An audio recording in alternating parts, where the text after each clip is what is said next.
Why, hello, ladies and gentlemen. On today's show, recapping a 3-game big-time series between the Padres and the Cardinals, in which we saw the return of the Snellzilla made an appearance, ladies and gentlemen. And even Mike Clevinger had a good game, and Nick Martinez kind of blew it a little bit, but even still, it was a good Cardinals team. So where do we go from there? What do we take away from this huge series, ladies and gentlemen? You know what you're listening to. We're going to talk all about it. Let's get to it. You are Locked On Padres, your daily San Diego Padres podcast. Part of the Locked On Podcast Network, your team every day.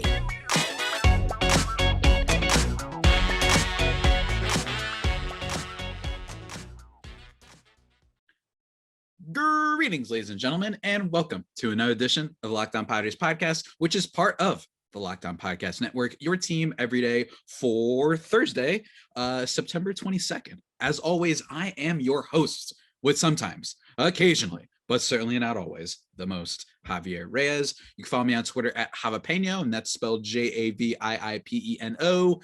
And if you'd like for more Padres live tweeting and stuff, follow me at LO_Padres. If you want to see whatever my fit is, how my hair be looking, my crazy hair, could check that out on Locked On Padres, the YouTube channel. Just type in Locked On Padres, you'll find it. Just as easy as that. I enjoy all of you who send me comments on the YouTube too. I don't know why. There's just something about YouTube comments that are like a different breed. You know, it's hard to explain. Anyway, thank you guys for making Locked On Padres your potentially first listen every day. We're free and available on all platforms. I say potentially first listen because I waited to do today's episode because we had the Cardinals game, last game of the 3-game set, and we're going to talk about it. We're going to talk about that as well as the past 2 games in which the Padres actually won. And there was actually some cool stuff to talk about here. I actually thought that this series could go really poorly, and perhaps that is simply due to the fact that last year's series against the Cardinals went so poorly at this time of the year, right? The Padres were falling apart, and then they beat the Astros. It was like 3 out of 4 that they took against the Astros, and the Astros are a great team. And then you face the Cardinals, who are hot off their, winning streak and whatnot. And you say, well, if you beat the Cardinals, you basically will have a chance, and you'll catch up to them for that last wild card spot. And then they got swept. You know, the Tatis versus Machado fight. So maybe in my head, I was just like, I'm very scared that this series won't go very well. You guys can check out the preview of the series that I did, my boy JD, the other day, if you'd like. But the series went basically how the winning strategy has been for the Padres all year, which is a lot of their best players carrying them in the lineup, and then dynamic, electric starts from their starting rotation. Let's talk about the game that didn't go their way first, though, and that was yesterday's game. They lost by a score of 5-4, and the big thing in this game is that, you would think Joe Musgrove, did he have another poor start? He actually really didn't. I actually pointed out yesterday that heading into the start, Joe Musgrove's hard hit rate was pretty good. The second best in Major League Baseball in the second half, in fact. And I thought that was interesting because it just shows you that people aren't necessarily hitting him super hard. And I'm actually going to check the old Savant just to confirm this. But I think that Musgrove, that's been the big thing with him, is that he's been giving up some hits and giving up some untimely, like really poorly timed home runs. But I think that for the most part, he's still been pretty effective. And in this game, he still did pretty well. 5 innings, only 1 earned run. He walked 2 and struck out 4. Don't get me wrong, as some people were pointing out to me on the old Twitter sphere, he did have a little bit of the BABIP luck. There were some balls that maybe should have gotten through. I don't think he necessarily looked elite or dynamic in yesterday's, or I should say today's start. But I was still a little bit surprised because it is still Joe Musgrove, and they pulled him out with only 72 pitches. Now, let me emphasize yet again that I get it. Sometimes you just want to, sometimes you want to conserve your bullpen for the upcoming series against, say, who is it? Who the heck is it that we're playing next? I'm trying to remember. I can't remember. Who are we playing next? The Rockies. Maybe you want to save them. I mean, there were some big, really hard hit balls. Goldschmidt had a hard hit ball that ended up being a double play. It was the second hardest hit ball of the day. Arenado, it's just, I still was a little bit surprised after 5 innings, maybe 6, I can understand, but 5 innings, 72 pitches in a game that really matters. And especially with a bullpen that's really weird. I didn't totally get it, even if he didn't look dynamic in the game. And it turns out that maybe that suspicion was true because Nick Martinez, who I have defended a lot of this year, because I think that for what he is, he's been fairly fine and effective as this kind of Swiss Army man reliever who could occasionally be a starter if you ever needed him to be. He gives up the big hits in this game. Some of those runs are charged to Adrian Morejon, and they should be. Morejon has not been nearly the pitcher that I think we wanted him to be, or at least what I told listeners that he was going to be, right? I thought that he was going to be a strikeout guy. I thought he had some potential, but 4.6 ERA now, not the best for him. 2 of the runs charged to him, and then 2 of the runs charged to Nick Martinez after a grand slam to Brendan Donovan, his first grand slam off of Nick Martinez on a hanging curveball, man. It was very, very poor, especially considering that he started off the count 3-0. Just not right. I know it's a tough situation to be in. Martinez is not the type of pitcher that you want to put in a situation, in my opinion, or should expect to excel when there's already some men on base, right? Because he tends to have some ground ball stuff, some pop outs. He's not necessarily a strikeout, overpowering you type of pitcher that we're hoping that, say, a Josh Hader can become, say, even a Pierce Johnson every now and then. Tim Hill from last year. No, seriously, Tim Hill from last year was rad. I don't know what it was with last year's Tim Hill. It makes me wonder a little bit, like, where's Nabil Krismat? I still don't understand why they demoted him for that time. That was really odd, and I still don't understand that move by the Padres. Their decisions on who to promote and demote have been quite odd this year, for a variety of reasons. First of all, they get rid of Trace Thompson. He goes back to the Dodgers and has got like a 900 OPS. So, but that, as well as I want to mention Luis Campusano. He gets a start in this game. He goes 1 for 4 with an RBI, which is cool. But it should be mentioned that I've talked about what's it called? My frustration with the Padres not playing Luis Campusano more. I do want to say that I actually am more frustrated that Jose Azocar, who's been awesome ever since they started putting him basically in the starting role, I'm more upset by him not being in the lineup more often than I am upset about Campusano. And the reason for that is because I think it might be fair to say the Padres have decided the best thing about their team is their starting pitching. They've got Clev, who can sometimes be good, and then you've got Snell, Darvish, Musgrove. That's a 3-headed behemoth that a lot of teams definitely don't want to see if they had their choice, right? They would rather not see that team right now. I can understand if the Padres are saying, you know what, Campusano's defense needs some work, and since it's this late in the year, we don't want to throw off our pitchers, even if Campusano very clearly has higher upside at the plate in terms of his bat. What I don't understand is why they waited so long, right? I think that Luis Campusano should have been called up a lot earlier. But if your thing is right now, it's a little bit late to make him this full-time starter. I kind of get that. But even still, you've seen, given the opportunities ever since they called him up again, 7 for 19, like he's been really good and really effective. And it's like, give him a second. He went 1 for 12 this year when he first got called up. That's not enough of a sample size to be out on who is now officially the top prospect left in your system following the Juan Soto trade. Soto, by the way, in this game, unfortunately doesn't come through. 0 for 3 with a walk and a strikeout. Machado does have a nice home run in this game with 2 walks and a stolen base because he's Manny, and Manny does Manny things. And we're certainly going to be talking about him a little bit more, everybody, for this episode. But before we talk about that, guys, remember that first half of last year? Remember 2020? Remember when winning felt easy? Well, just in general, actually, remember when winning felt easy? That's because when you were younger, you were at the peak of your testosterone production, what some have called the winner's hormone or the man hormone.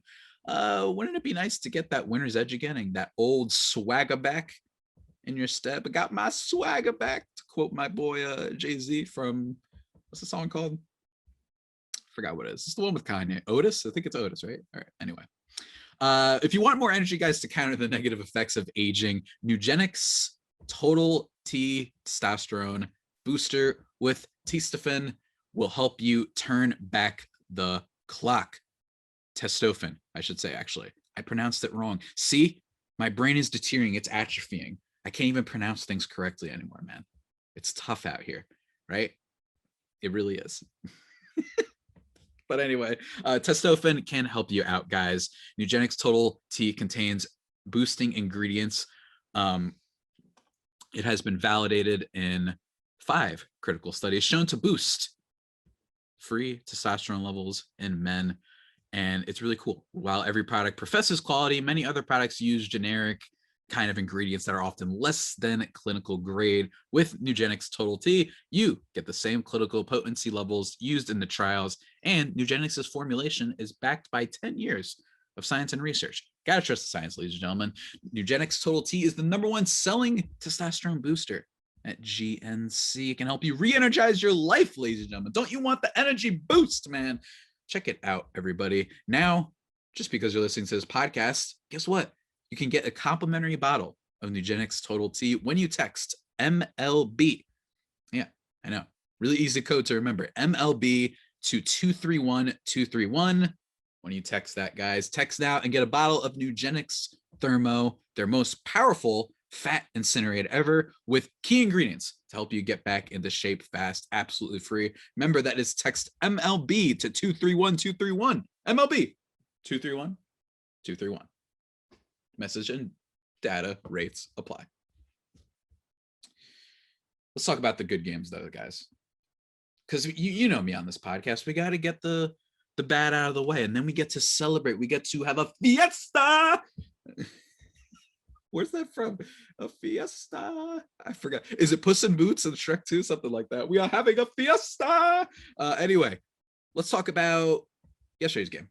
That was very, very good, ladies and gentlemen. That is because the Blake Snellzilla made an appearance, and boy, did the Padres need it, because Miles Michaelis, who I talked with my boy, JD, had been really struggling for Miles Michaelis. Not necessarily the pitcher that the Cardinals fans want to see come up. In his last couple starts, he gave up 3 runs, 4 runs. Before that, 4-3. He gave up 10 runs against Colorado about a month ago, which was wild. I remember seeing those alerts on my phone when Rockies hitters were just teeing off. But in this game, no earned runs for him, right? Instead, the Padres had to crawl their way, you know what I mean? Scavenge their way to get their 1 run of the game, which came from an Osanola single, believe it or not, who I just was making fun of before because I want Campusano to play more, allowing Ha-Seong Kim to score, which is very cool. Again, the small ball Padres, that's what they've been doing all year, is scrounging up runs. They're not a well-rounded offense. Usually it's very much been carried by Machado. You have Ha-Seong Kim, who's improved a little bit this year. And then you're hoping that Juan Soto can really pick things up, and you're hoping that Jurickson Profar can, after having a really nightmarish sort of second half, can kind of improve things a bit. And I actually forgot to mention, he did hit a home run to start off the game in yesterday's game. So that was kind of cool. But that's not the story, ladies and gentlemen. 7 innings, donut for earned runs,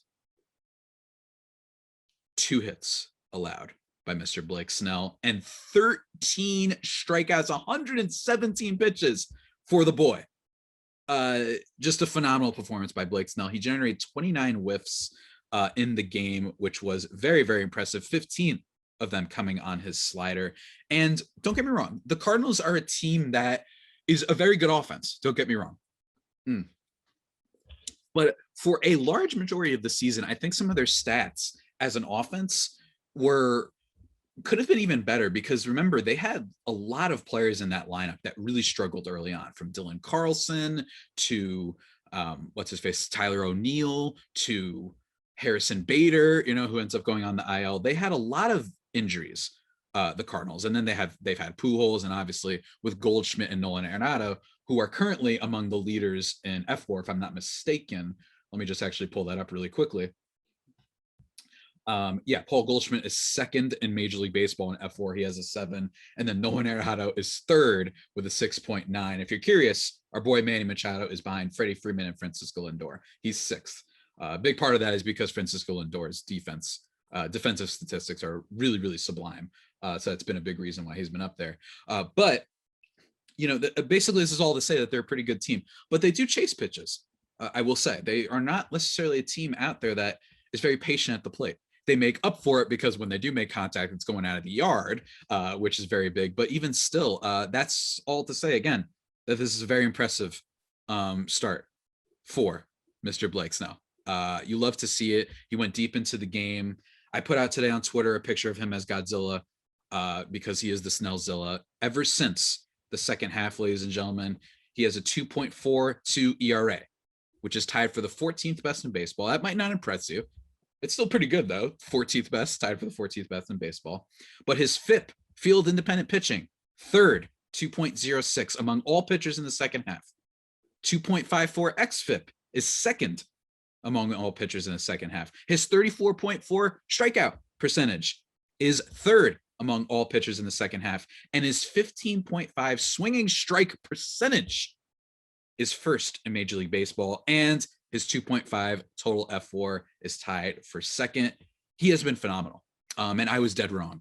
I really did think I was wrong, but I think wrong justifiably, if that makes sense. Heading into this year, I was a little bit bullish on Blake Snell. I thought that you saw the fastball slider combo that he focused more on last year towards the end of the season, and he was a strikeout king. He was doing great stuff, even if not lasting super long into games, wasn't giving up too many runs at all, and he was striking out a lot. So I thought if he keeps whatever was going right at the end of last year, plus the addition of Ruben Niebla, who's been a pitching whisperer for Cleveland for years, who then becomes the pitching coach for the Padres, right?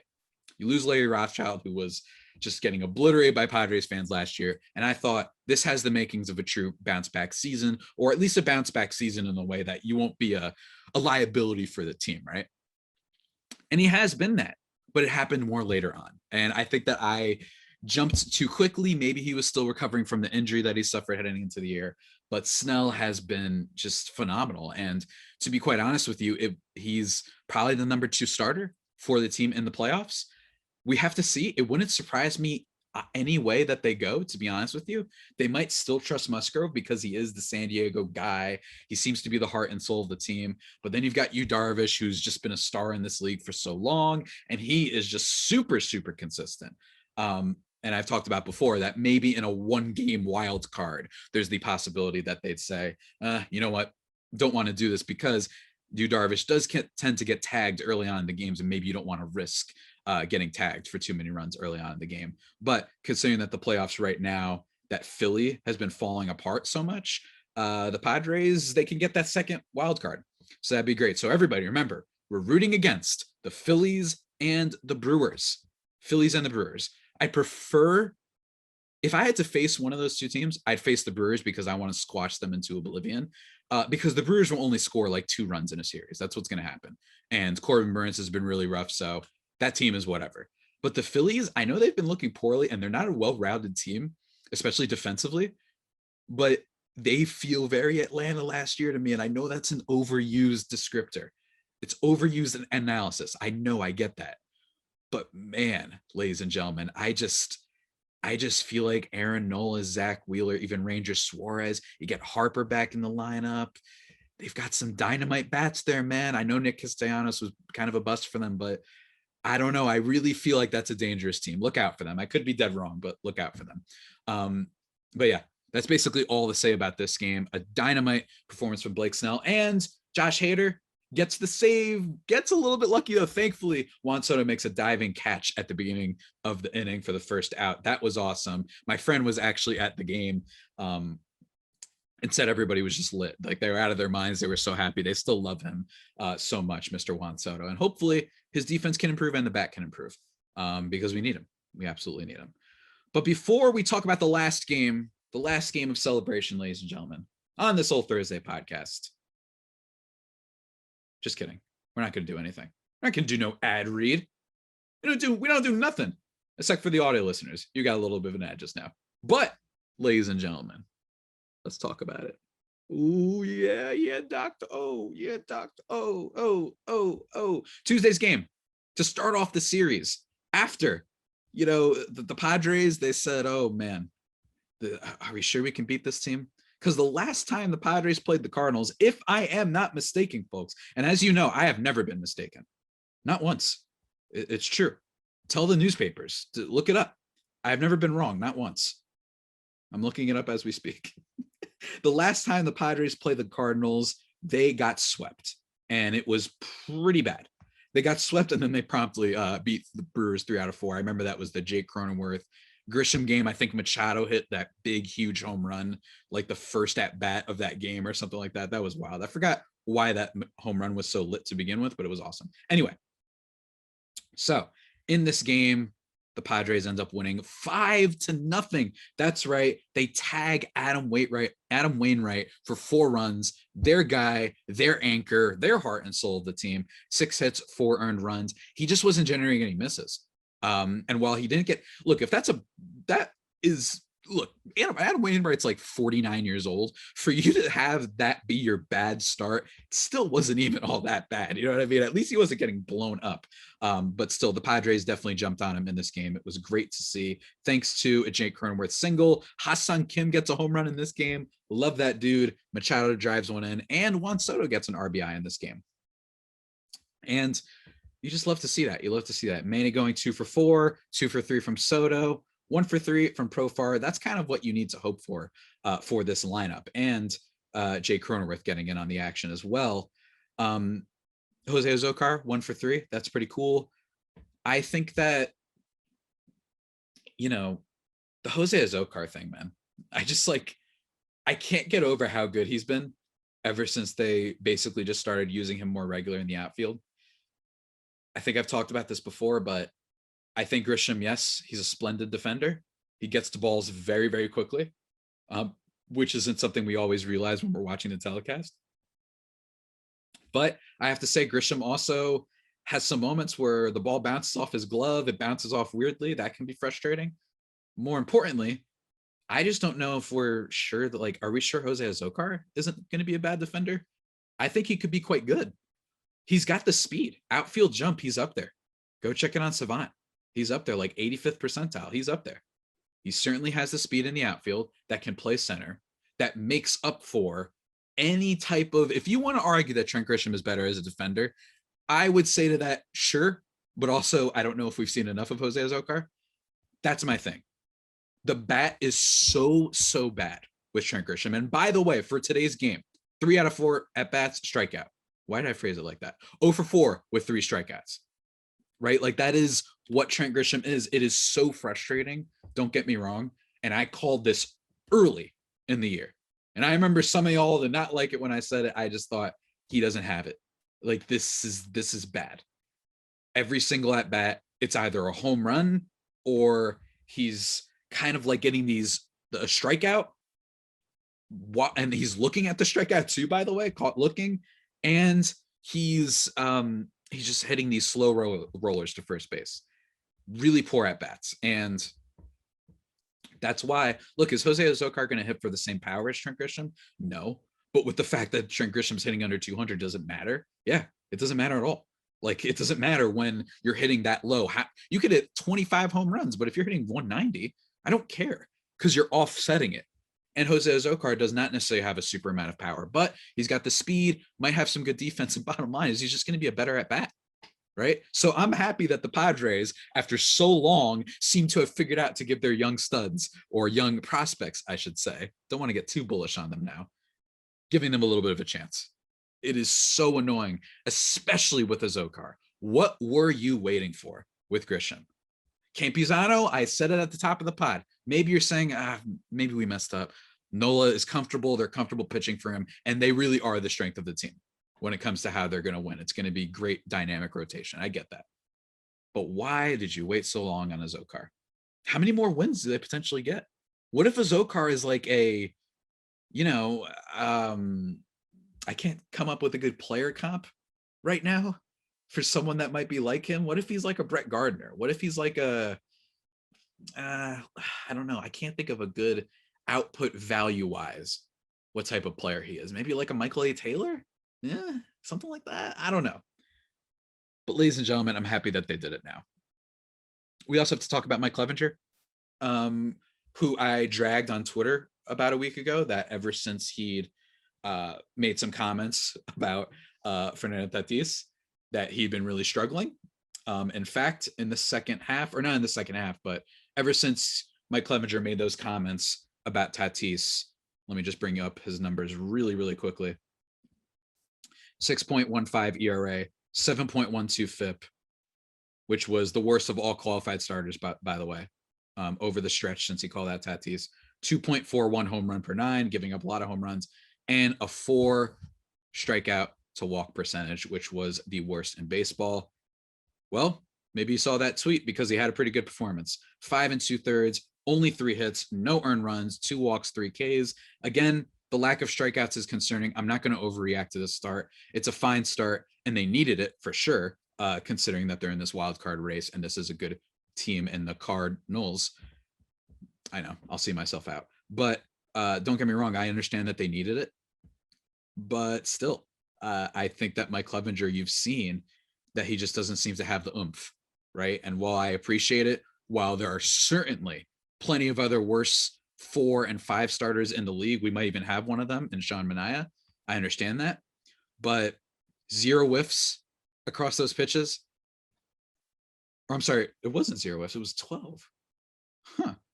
Okay, he generated 12 over 5 innings. That's not bad. I didn't realize that, especially on the fastball. Okay, I don't know why I thought he didn't generate any whiffs. Huh. Anyway, it's a nice, solid bounce back start, but again, for those aforementioned reasons, he has not been very effective. I mean, guys, there are other pitchers like think about that. Everybody likes making fun of Patrick Corbin and the Nationals. Mike Clevinger's been worse in some areas for a while now. So hopefully this is a sign of things to come. I don't know, but again, the biggest thing I can say in the favor of Mike Clevinger is, well, we've got the top 3 already, and Clevinger, if he can just be a decent number 4, that would be great. But I think that it says a lot that the later and the longer we've gone in the season, things have not gotten better. Maybe this is just the case of, I don't want to say Dinelson Lamet, because Dinelson Lamet straight up could not pitch. Mike Clevinger can at least pitch. He can go innings and whatnot. Lamet, it was just like, this guy is just done, right? I mean, he just got DFA'd. He's on the, I don't even know. He got DFA'd by the Brewers immediately. And now he's on the Rockies. The Rockies think that they could save him. No, they can't. You think the Rockies, that team, name one pitcher besides Herman Marquez that's been good for the Rockies. John Gray, a little bit, maybe. That's it. So Dinelson Lamet, it might be one of the situations where the double surgery that Clevinger's had, like maybe he really did lose a step, right? And that it's been hard for him to come back. I'm curious to see how his free agency goes, to be honest with you. Because if I'm a team, not going to lie, even with everything I've said, you still kind of want to take a flyer on him, right? Just a little bit, if he manages that control, maybe a whole off season, if you're a team that knows how to develop pitching, I'd take a flyer on Mike Clevinger. And here's the thing. If you see Tampa or San Francisco get him in the off season, not going to lie, everybody's going to be like, oh, he's going to be great. You know what I mean? Like you just trust those teams. But all this is a very long-winded way of saying, Mike Clevinger, 4 starter, but be a lot worse, especially for a team that, man, they need to get their bats going. Soto needs to look like a star, and the rest of the team needs to get going. Especially, we focus a lot on Soto, but man, Josh Bell and Brandon Drury, man, Brandon Drury has about as many home runs as Josh Bell and Juan Soto combined, and nothing else. It is rough. It is really rough because those acquisitions is what made me excited about the Padres deadline. Because as everybody knows, I'm on the record. I did not think they had to trade for Juan Soto. I thought there are other routes to go. But let me tell you, I was really amped when I saw that they got Josh Bell and Brandon Drury. And for everybody who wants to say, oh, well, we knew he was going to regress. Yeah, but was he going to regress this much? Josh Bell's been a very effective bat before. 37 home run season. I thought he had a little bit more in him, but I don't know. And again, if he wants to turn it on in the playoffs only, I would be more than happy. We got to make it there first. So come on, folks. Drury hitting some ground balls, double plays, and same thing with Bell. Oh, it's tough to watch. Maybe they can get it going against the Rockies. That's not a very good team. But we'll just have to stay tuned to find out, ladies and gentlemen. That's basically it for today's show. On tomorrow's episode, we're going to be talking with Paul Holden of Locked On Rockies. We're going to be talking about the upcoming series, everything that's been going wrong for the Rockies, etc. Maybe we'll catch up on how Lamet's been doing and talk about Chris Bryant and all these guys, what's been going on with the Rockies. I'm very curious. So that should be a fun crossover. And then next week, Might be doing a White Sox crossover. And then my boy, the villain himself, Jeff Snyder of Locked On Dodgers, going to be talking to him as well. Going to be a crossover heavy series. And then we're going to be talking about playoffs and all this stuff. It's getting juicy, ladies and gentlemen. Believe me, it is getting juicy. I'm not just saying that. The dog days of summer of August were a little bit rough for me. Maybe even a little bit of July. But man, oh man, we are right back on track. Right back on track. With that being all said, ladies and gentlemen, that about does it for today's edition of the Locked On Padres podcast, the only pod that may be better than the Padres themselves. Remember to subscribe to the podcast wherever you get your podcasts from, Stitcher, Spotify, Apple Podcasts, Google Podcasts, whatever.